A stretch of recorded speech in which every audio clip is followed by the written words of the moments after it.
Hello, this is the artist in you, and today we have our guest, Susan Deal. Would you like to introduce yourself to the audience, Susan? Sure. I am Susan Deal. I am an educator by career of 22 years. I'm also an author and a wellness coach and a beauty coach. My platform is educating and coaching from the inside out, heart, body, soul, and mind.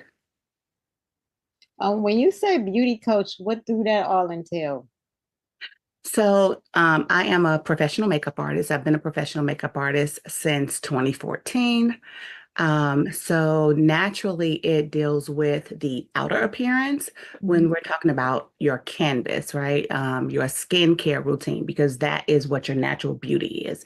And then it goes on to enhancements or just to make you feel a little bit more polished, not necessarily cover up, but just polished to kind of boost your confidence. And then if you want to take it a step further, just your entire appearance that builds confidence.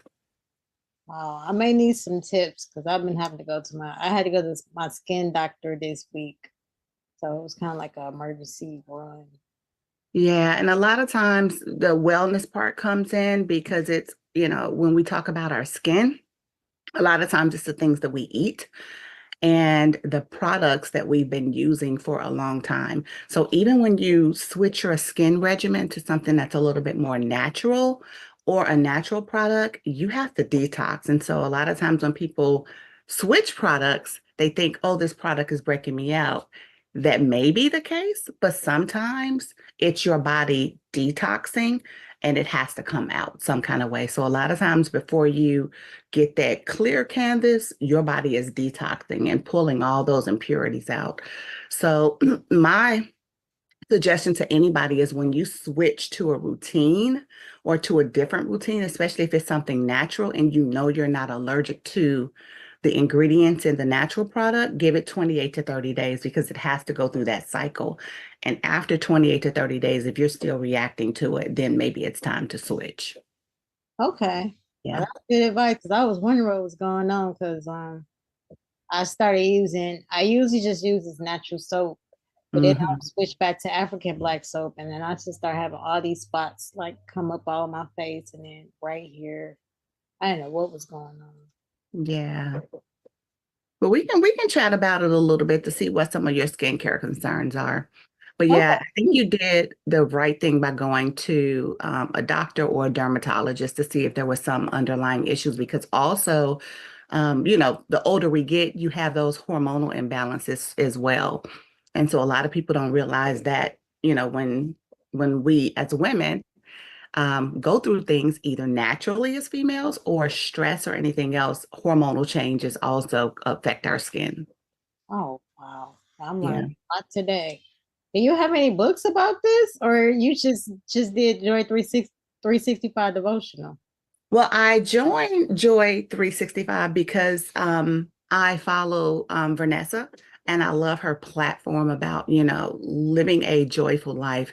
And what really captured me was the 365 in the title of the book, because 365 represents for me 365 days of the year, like an ongoing process.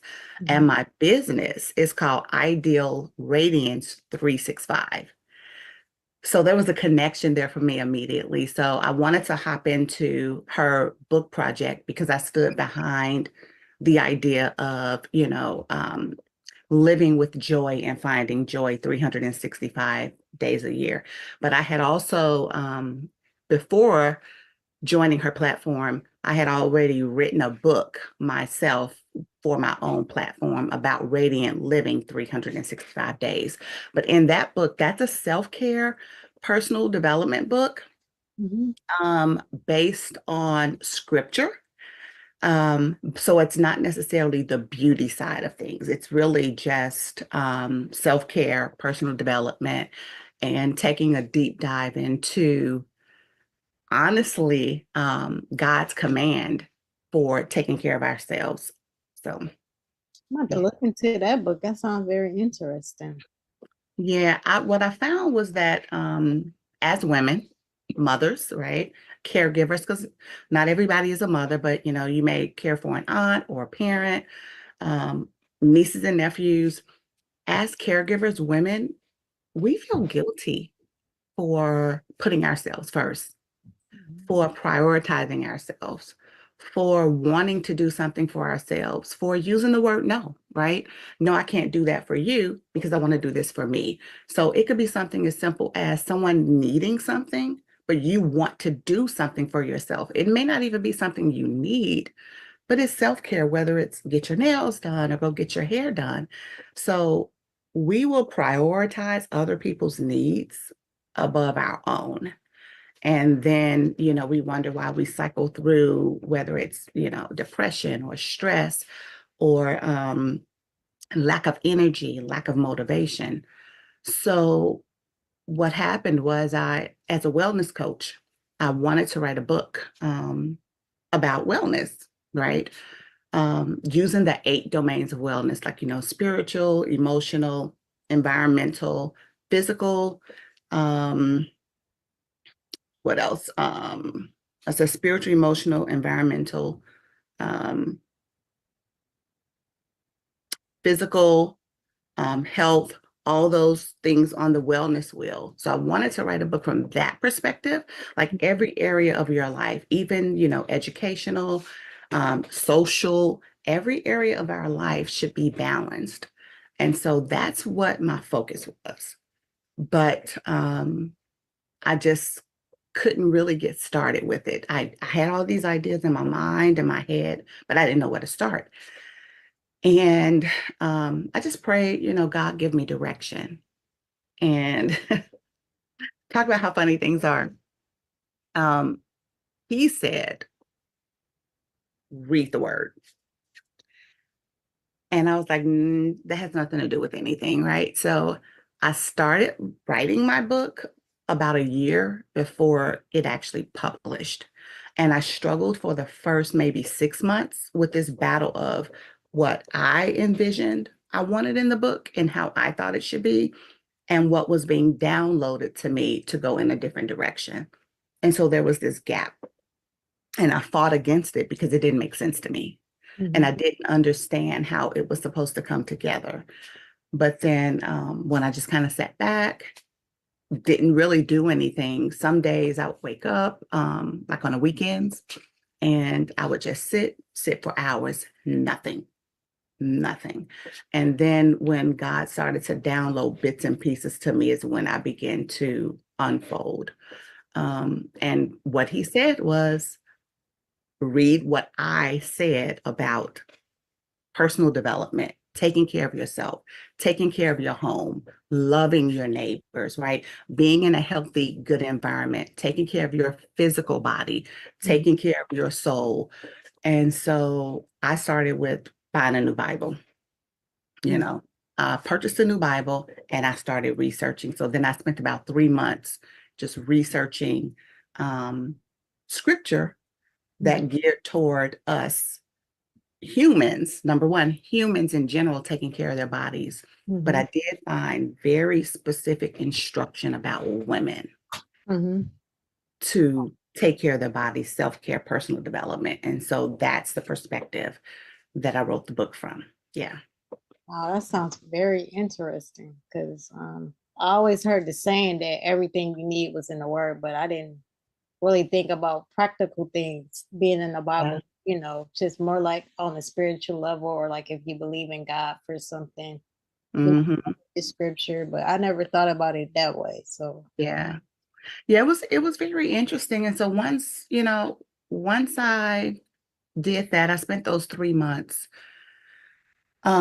just really journaling, researching. I still had no idea what to do. Like I was like, well, what am I supposed to do with this information? And what does this have to do with the book that I want to write? And how do I merge them together? mhm, What am I supposed to do? And so he just gave me a little bit at a time. And so I would spend because I still am a full-time educator. mhm, So most of my writing um, took place at nighttime. I would stay up till maybe 1 in the morning writing. So between 8 and 1, because the house was quiet. I could write then. And then on Saturday mornings, I would spend the whole day writing. Wow. Yeah, I would just take a Saturday, a couple hours, right around my lunch, my tea. I'm huge into teas. So I found that finding a quiet place was my solace. It was my peace. It was not stressful at all. I would make my teas. It was my time to just get out what I wanted, and then I could organize it later. Yeah. Okay. Yeah, you answered a lot of these questions. Oh, how long did it take you to write that book? It from the time I actually started, I would say about 3 months. Oh, So from actually not including like the battle and the research, but once I said, okay, I'm going to start, it took about 3 months. wow. Yeah. I think you already answered what was the difficult part of it. I think it was, you said the battle. Yeah, for me it was the battle, and another difficult part was figuring out how to organize it, how to put it together because, you know, this wasn't just a story. I think sometimes when you are telling a story, it's a little bit easier Mhm. because it just naturally flows. But this is kind of like a book, personal development, self-care book journal, guided journal, because it's full of deep dive prompts. I Mhm. think there are over 100 prompts in here that go across all 8 dimensions of wellness. So And so, when you say prompts, you mean like something you telling us to do or? yeah, like writing prompts. So the book is the format of the book. I have a copy here, Okay. right here. Okay. And it's called Radiant Living, A Journey to Holistic Wellness. It's a faith-based personal development and self-care guided journal for your body, mind, and spirit. Okay. So the way the book is laid out, I'm going to see if I can show you a little bit about it. Okay. This is the wellness wheel here. Okay. So it's all 8 domains of wellness. And then it tells you what each is. Mm-hmm. So that's the foundation of the book. And then for each section, there are multiple sections. I have a scripture here Mm-hmm. and then some commentary that kind of breaks down the scripture for, it's not like a Bible thumper, but Okay. it really puts it in perspective of layman's term that anybody can relate to, right? So it's my interpretation, my research, my perspective of what God's command is for this particular scripture. So, for example, this one that I just randomly turned to says, "Be anxious for nothing," right? Anxiety, what does that stem from? Fear, right? So this says, be careful for nothing, be anxious for nothing, but in everything by prayer and supplication with thanksgiving, let your request be made known to God. So we shouldn't be anxious. We need to pray to God, right? And then it says, and the peace of God, which surpasses all understanding, will guard your heart and your mind. What is that really saying, right? Mm-hmm. Anxiety is driven by fear and by worry. We Mm-hmm. need to pray, right? Ask God for the things that we need and allow Him to provide us the peace to guard our hearts and our minds. So, what I do with each scripture is just kind of talk to the audience about what that means. And then I give them here Mm-hmm. like some journal prompts. And then here is a list of the 8 dimensions of wellness. And I check off which dimension those journal prompts cover so that they can kind of do some deep dive self-care reflections of their own. And then when you get toward the back of the book, there are like activities that they can do. There are suggestions. Here I have like affirmations because a Mm-hmm. lot of people don't know how to write affirmations. So I give suggested affirmations. I help them write affirmations. And then toward the end, they write a self-care covenant. to themselves. And I Mhm. give them an example of how to do that, like, just making a promise that they will honor themselves first. So, Yeah, because I still remember somebody asked me to get on a Zoom meeting, and I go to a therapist. I was like, that's my therapy appointment. I can't go. So when you say you feel bad, then you say no. I felt bad because the lady came out of nowhere the next day. Was like, okay, Francine, like what happened? I'm like, I told you I had an appointment. So good for you. Good for you for honoring yourself. Like, we just don't do that. I know I am an educator, so naturally, I am an empath. I love people. I used to be that word. I'm not going to say I am. I used to be a people pleaser. And Mhm. so I'm an educator. I'm a mother. I'm a wife. I'm a grandmother, right? I'm a sister. I'm an aunt, and I'm a daughter. Everybody came before me.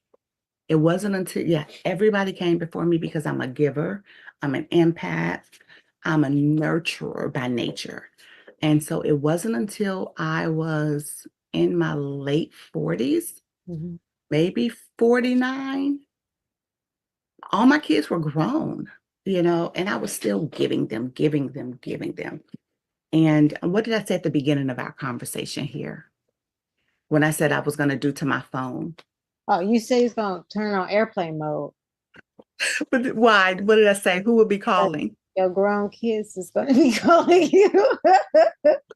You don't look like you got grown kids or a grandmother. So I don't know. I was looking at you like, you got what? Yes, yes. My oldest is 33. My daughter's 33. Oh, okay. Yeah. And so, even though they were grown at 49, I was still giving and giving and giving. And when I turned 49, something just clicked in me that said, it's time for you, right? It's not selfish because what I found is I was tapped out. I was burned out. And Mhm. that's also what led me to become a wellness coach because being completely burned out and you have no light and no life to give. And when I found when people would come to me, I was completely drained. I had nothing. So I spent a couple years putting back into me instead of putting into other people. And Yeah, then I had to learn how to, once I filled myself back up, once I replenished myself, balancing what I have to give. And what I learned is I can't give from me. I can only give from the overflow. yeah. So, right, you know what I'm saying? If I have an overflow to give, I can give it, but I'm not going to take from me a piece of me to give to you if Yeah. I don't have it. So, yeah, once I filled myself back up, build myself back up, took care of myself, then I learned the proper balance and boundaries so that I know how to give, when to give, how to feed into others, and I could do it in a healthier way without depleting myself. I saw this illustration. I was like, I know what you mean now. I saw this illustration. It was this little boy, and it was a mother. The mother took a chunk of her back and gave it to her son because there was a missing part of him. And I was looking like, why is they doing that? And they kept on showing pictures of like parents taking pieces away of themselves and giving it to their kids. And I was like, I don't think that's a good thing. So now if you say that, I'm like, they need to fix that illustration. Mhm. Yeah, it has to be a healthy balance. And I think for women, the hardest thing um, is boundaries. It's so hard to say, or for some women, for some of us, it's so hard for us to say no, especially to the people that we love. Um, we feel guilty. They make us feel guilty. Some family members even say, if you love me, you would do it. I know you have it. Why won't you do it? And so it's hard to say no. Even on our jobs, we allow our jobs to abuse us. I saw this thing, I hope I get it right. I saw this thing last night that said, never take a position where you have responsibility, but not authority. Oh, Think about wow. it. Never take a position where you have responsibility but not authority. And so sometimes in our jobs, we have all of these responsibilities and they expect us to do these things, but they don't give us the authority to make decisions, right? They want us to do this, but they trust that we can get the job done, but they don't trust that we can make the best decisions in the job. And so setting those boundaries at work, setting those boundaries at work too, in your life, wherever you are, there has to be boundaries in order to protect yourself. Yeah, my sister brought this stuff up, but I was just like, I said, huh? Because I remember I had a mentor a long time ago, and she was like, I really want you to read this book. And it was a boundary book by, I think his name was Henry Cloud. I'm gonna Hmm. have to read that again because she was like, you really need this because I see you need some help in this area. I was like, I do. So the more you talking, I'm like, yeah, I may need some help in that area. Hmm. I mean, I have no issues with boundaries right now. None. I will say no in a minute. Um, and I also with some of my coaching, some of my clients, I'm sorry, some of my clients, they feel the need to explain. What are you explaining? The answer is no. You know, a lot of people say, no, I can't, I don't have it, I can't get it because my rent is due. And, I promised my son I would take him here, and then I have to pay this bill. Why are you explaining anything? The answer is no. And if you want an explanation, no, I don't have it to give. That's it. Wow, you sound like That's one it. of my family members. Right. No, I don't have it to give. And even, as an educator, even when, my principal or my administration comes to me with something, they will say, well, Susan, we need this, we need that. If I have it to give in my overflow, I'll do it. If I feel like I'm overwhelmed already and I'm at my top and I have nothing to give, I will simply say, well, that's nice. Thank you for considering me, but I decline. And Oh, I'll let them sit with that. I'm not going to tell you I'm already overwhelmed. I have this project to do. Somebody already asked me to do that. My answer is thank you for considering me, but that's okay. I decline. I don't care to do that. And I let them sit with it because they don't know what to do. Right. And from that point, we can have a conversation about it. But I'm going to let you sit with my no. okay. Well, I'm gonna just let you sit with my no. That's not something that I want to do. Okay. I think And I you do. already answered. Do you ever say anything about self-published or traditional publishing? I didn't. What is the question? Did you self-publish your book or did you go traditional publishing route? Because I forgot to I ask. Yeah, I self-published with Amazon KDP. However, what I did do was I purchased my own ISBN so that I could own the rights to take my book wherever I wanted to take it.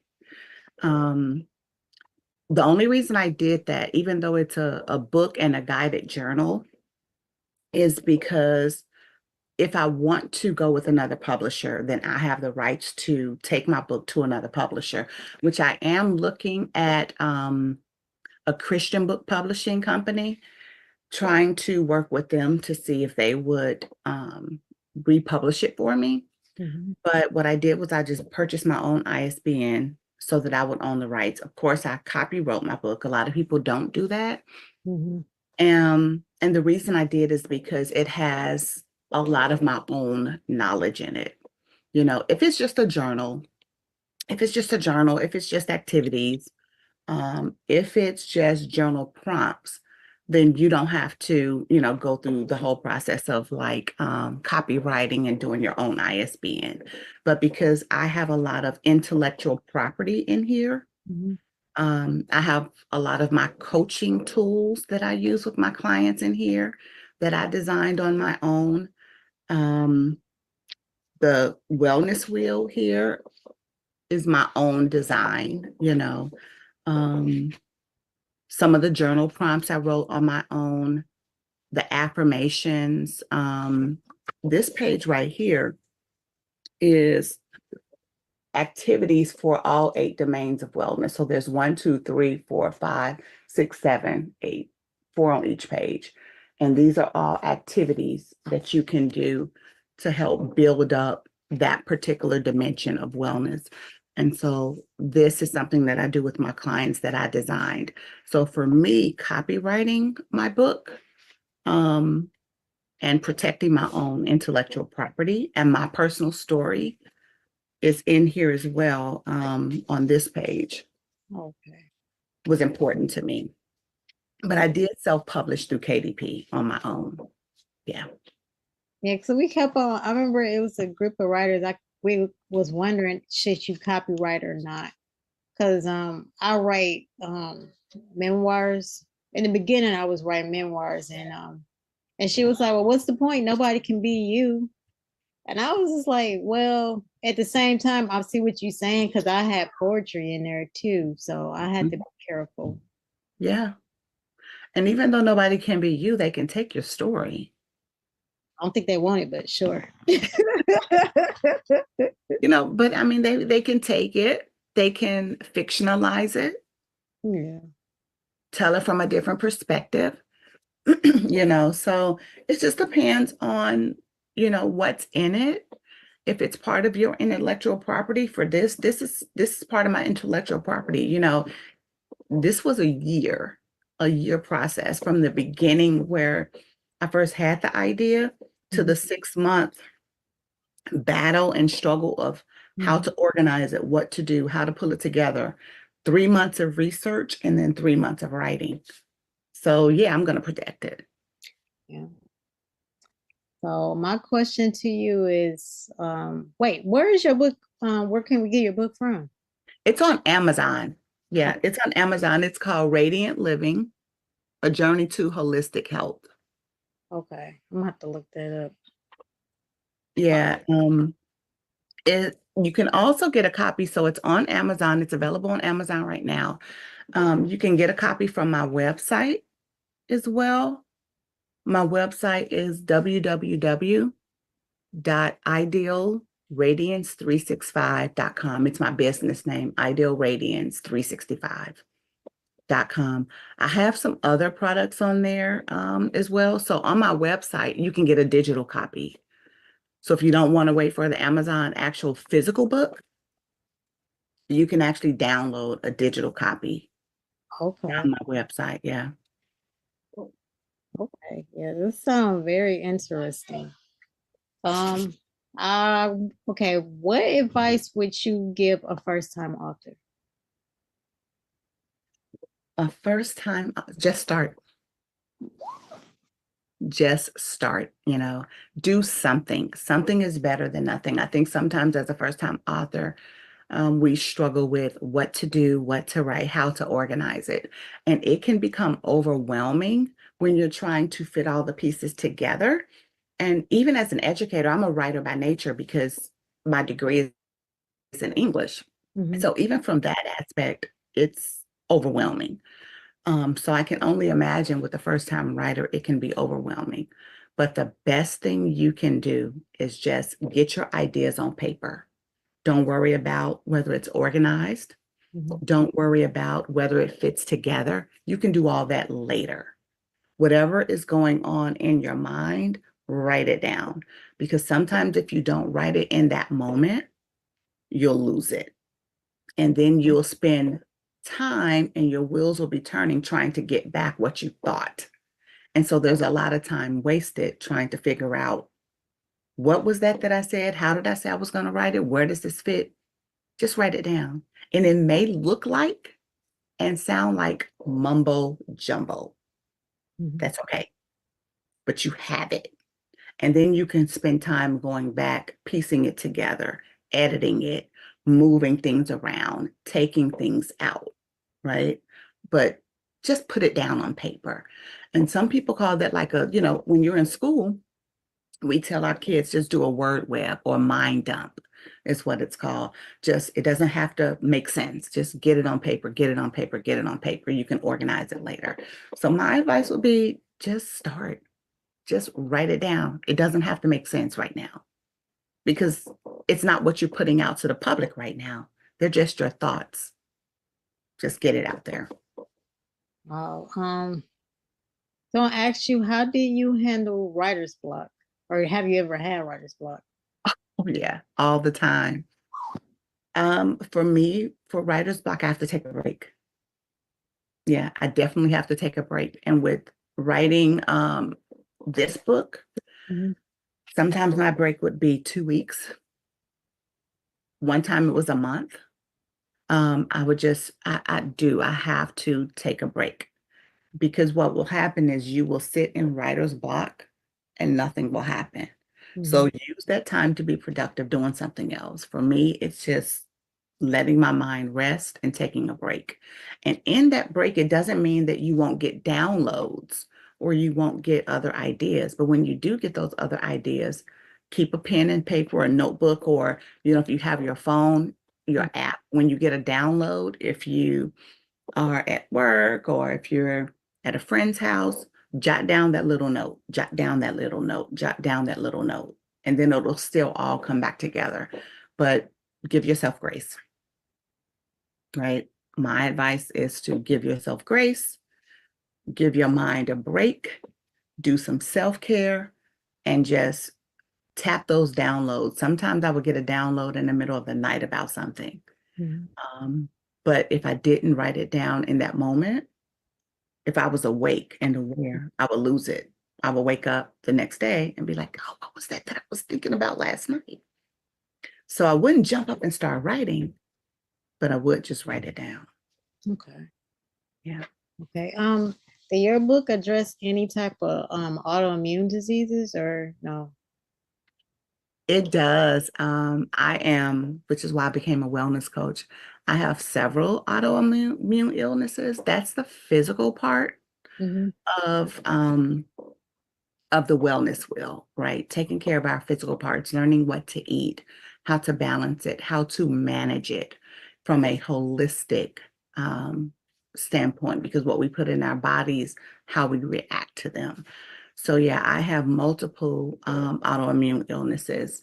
My husband was diagnosed with diabetes, Hmm. which is also an autoimmune illness. A lot of people don't realize that, but it is. It's classified as an autoimmune illness. And so as a result of that, and also as a result of both of my grandsons being diagnosed with autism, so I'm also an autism advocate.